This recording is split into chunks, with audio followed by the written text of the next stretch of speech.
এই যে ডক্টর ইউনূস নামের লোকটি, এই লোকটি তার প্রাণ নিয়ে বাংলাদেশ থেকে পালিয়ে যেতে পারবেন কেবল।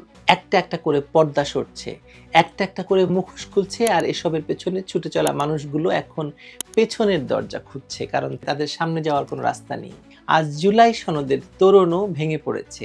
জাতীয় সাংবিধানিক কাউন্সিলের নামে গঠিত ছায়া সরকার এখন নিজেরাই ছায়ায় হারিয়ে যাচ্ছে। এখন এই দেশের সবচেয়ে গুরুত্বপূর্ণ প্রশ্ন, এই পতনের পরে কি আসছে? আমি বলি, আসছে একটি ঝড়, একটি প্রচণ্ড গণবিস্ফোরণ, যে ঝড়ে এই অনির্বাচিত, অসাংবিধানিক, স্বপ্নবিলাসী দুর্বৃত্ত চক্রকে হুড়মুড় করে ছুঁড়ে ফেলে দেবে ইতিহাসের গহ্বরে।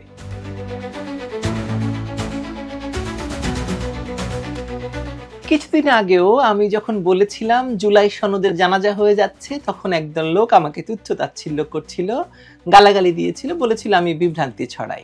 এখন আপনারা কি বলবেন ভাইয়েরা?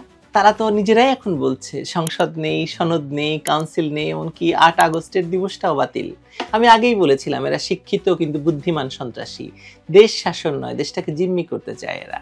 আর তাই যখন দেখলাম ডক্টর ইউনূস একজন অনির্বাচিত, জনসমর্থনহীন, সুবিধাবাদী চক্রের নেতা হয়ে রাষ্ট্রের ভবিষ্যৎ নির্ধারণের চেষ্টা করছেন, তখনই বলেছিলাম হবে না, খুনোখুনি লেগে যাবে।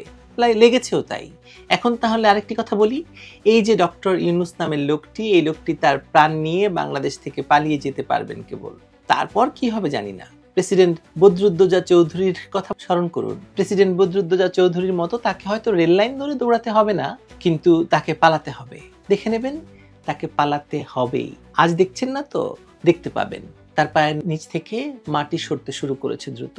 একটা একটা করে পর্দা সরছে, একটা একটা করে মুখোশ খুলছে, আর এসবের পেছনে ছুটে চলা মানুষগুলো এখন পেছনের দরজা খুঁজছে, কারণ তাদের সামনে যাওয়ার কোনো রাস্তা নেই।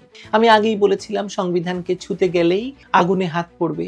এই দেশের মানুষ রক্ত নিয়ে যে দলিল রচনা করেছে তা বাতিলের সাহস এদের নেই। আর তাই আজ জুলাই সনদের তোরণও ভেঙে পড়েছে। জাতীয় সাংবিধানিক কাউন্সিলের নামে গঠিত ছায়া সরকার এখন নিজেরাই ছায়ায় হারিয়ে যাচ্ছে। এখন এই দেশের সবচেয়ে গুরুত্বপূর্ণ প্রশ্ন, এই পতনের পরে কি আসছে? আমি বলি, আসছে একটি ঝড়, একটি প্রচণ্ড গণবিস্ফোরণ, যে ঝড়ে এই অনির্বাচিত, অসাংবিধানিক, স্বপ্নবিলাসী দুর্বৃত্ত চক্রকে হুড়মুড় করে ছুঁড়ে ফেলে দেবে ইতিহাসের গহ্বরে। আপনারা যারা আমার কথা বিশ্বাস করেননি, আজ বলছি এখনো সময় আছে, দেখুন এবং বোঝার চেষ্টা করুন। এই দেশটা কারো বাপদাদার সম্পত্তি নয়, এটা ৩০ লক্ষ শহীদের রক্তের বিনিময়ে অর্জিত দেশ।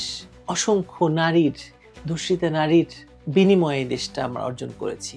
এখন আপনি যদি সংবিধান বদলাতে চান, তাহলে ওরা আপনাকেই বদল করে দেবে।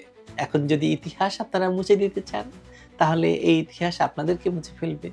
তাই আবারও বলি, দেখুন এবং দেখতে থাকুন, কারণ সামনে যা আসছে তা শুধু রাজনৈতিক পালাবদল নয়, তা হবে সত্য আর মিথ্যার চূড়ান্ত মুখোমুখি দাঁড়ানো একটি ঝড়। পতন শুধু সময়ের অপেক্ষা।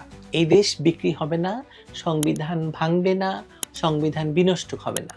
অপেক্ষা করুন, দেখুন এবং দেখতে থাকুন, ঝড় আসছে।